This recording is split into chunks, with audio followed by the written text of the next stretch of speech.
Hi there besties, kumusta mga araw ninyo? Sana po ay safe kayong lahat. Samahan ninyo akong gawin itong dalawang cake, unicorn and baby shark theme.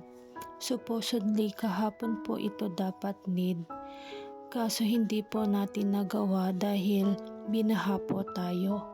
Buti na lang po at napaka-understanding po ni Ma'am Lerafi at pumayag siya na today na po ang cake. Honestly besties, wala ako sa mood gumawa ng cake at mag-bake. Kasi nakakalungkot ang mga pangyayari. Akala namin ay aabutin na kami ng tubig. Nung makita po namin na nasa 1 inch na lang yung tubig para pasukin ang aming bahay, sinafety na namin ang mga gamit namin. Inuna namin yung mga ref, chiller, mixer at mga iba pang mababasang gamit. Salamat sa Diyos at hindi tuluyang inabot ng tubig ang aming tahanan.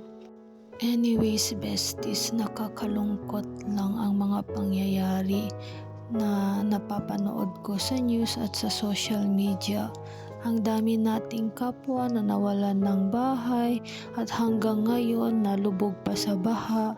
Marami rin yung nawalan ng ari-arian, mga sasakyan, mga ginagamit nila sa trabaho, sa pangkabuhayan nila.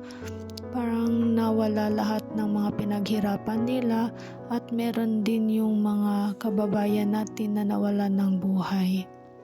Besties, naway sa mga oras na ito, piliin natin maging malakas at matatag. Huwag tayong mawawalan ng pag-asa at patuloy na manalig at magtiwala sa Panginoon na naway gabayan at protektahan tayo sa araw-araw. At huwag din tayong makalimot na magpasalamat sa lahat ng biyayang ipinagkakaloob niya sa araw-araw.